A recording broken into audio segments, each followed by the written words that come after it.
So today we're going to do something a little bit different. Today I'm going to be talking about the Russian language. I'm going to talk about my experiences in learning it, the difficulties, the media, the easy parts, and generally anything I can think up. And I thought I might as well use my favorite Russian game as backdrop, Metro Last Light, even though I prefer Metro 2033, but I can't be bothered to reinstall it. So if you want to know about the language, that's just some noise.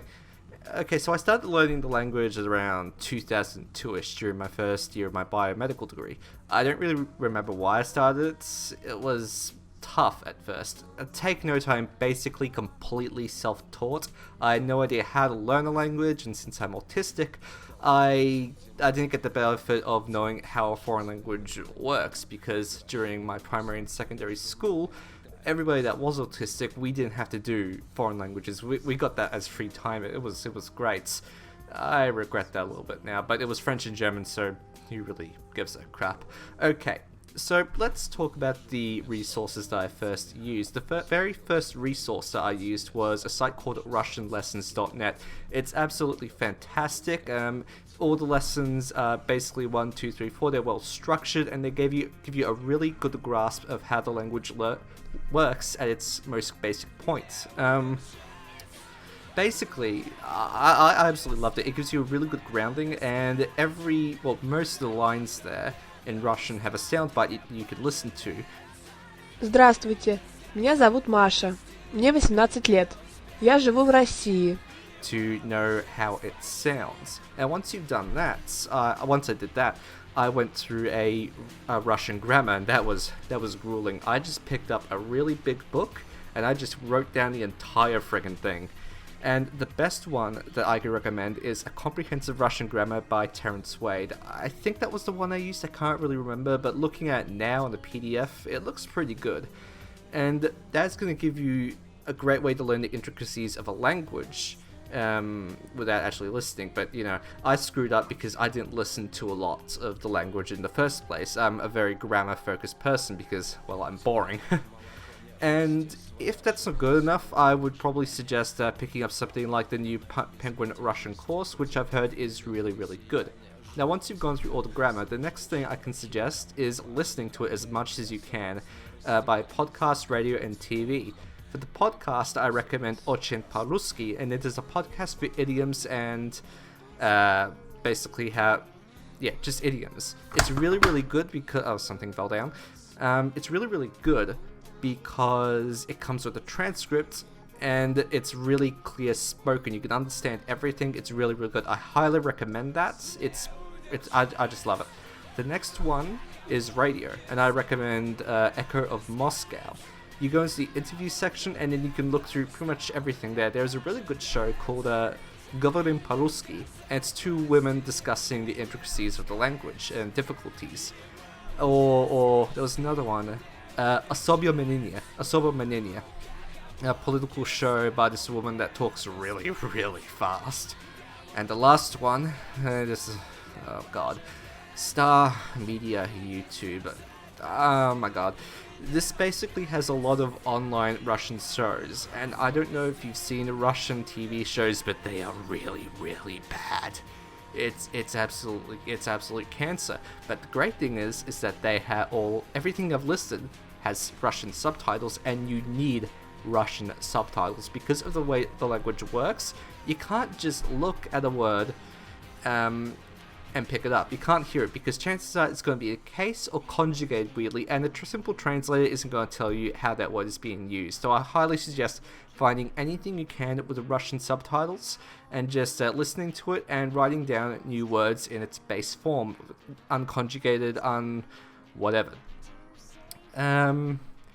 And you are definitely going to have to listen to other people speak. You go to a conversation exchange or something like that. That will really, really help. I don't use it because I cannot talk to someone over Skype. I feel it's so impersonal, but that's just me being autistic and generally neurotic. I hate it. So, yeah. Now, for me, personally, through all of this, I can hold myself up in a conversation relatively well, but I can easily listen to and read pretty much everything, well, except novels, because, well, there's a lot of specialized language, but I can go to Echo of Moscow and just go through everything on Putin's policy, just like that, just easy. And speaking of novels, I'm actually reading Metro 2033 now, and don't get it, it is so bad. I mean, like, I get the dude was only 18 when he wrote it, but I have never seen so much Deus Ex Machina in my life. Just random people coming out of nowhere and helping Artyom. It's ridiculous. It's bad.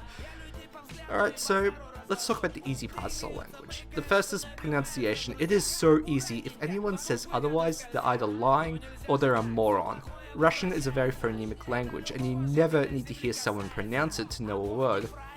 Having said that, there is a thing in the language called udarenia, or stress.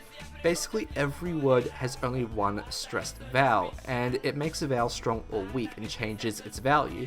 For most of the vowels, you won't hear a difference, but you will hear it in o, ye, and a, and the strong variants are of course o, ye, and a. The weak is a, or more a, and e. To know how to pronounce them, you can simply type a word into Google, click on the Wiktionary link for that word and look at it. There is a small mark above one of the vowels, and that is the stressed vowel. That vowel is more powerful than the others, and the rest have a more neutral sound. And that's it. Now you can pronounce every Russian word out there.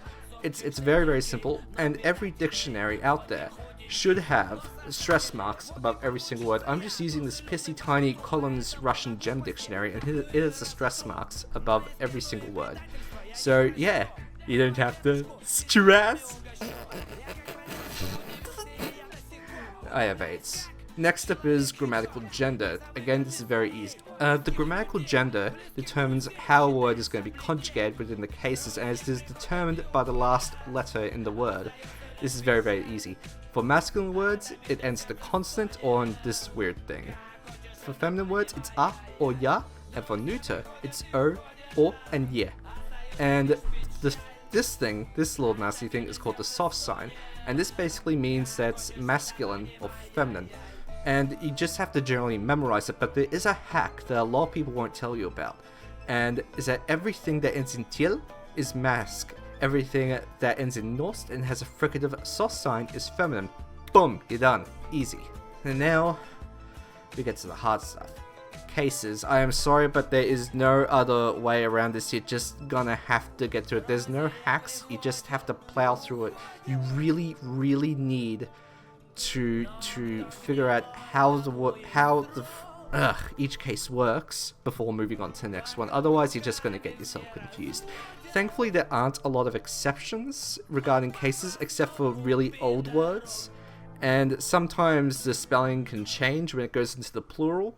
But otherwise, for most modern words, you're basically safe.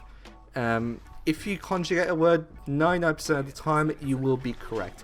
But you will have to really learn this. Otherwise, nothing you say will make sense, because word order in Russian just goes about everywhere. You need to learn it, and you need to learn it well. You're gonna have to spend a lot of time on this. But yeah, once you do, you can sound pretty well if you have a decent grasp of it. The Russians, they will get confused, but if they know you're a learner, they can generally switch off and they can realize that you kind of suck naturally. Okay, the other hard part is verbs, and this is kind of a strange case. Russian doesn't have a lot of irregular verbs, at least not that you would use in regular conversation. Conjugating a verb correctly is pretty simple. The two most common verb types are the ones that end in at and it. And these are very, very easy. 85% of verbs fall into one of those two. There are some more classes, but those two are the biggest. So, if you see those two, you know how the verb is going to work. There are some strange ones, like iti, to go, and a couple of the verbs of motion, such as, I can't really remember it off the top of my head, but, yeah, I keep forgetting what I'm going to say. Well, I think that's actually it. This is a very, very quick video. I just wanted to talk about my experience with Russian. If you have any comments about learning Russian, I'm more than happy to answer any questions that you have. And yeah, I think that's it. I hope you have a fantastic day. Don't forget to like and subscribe. And peace out.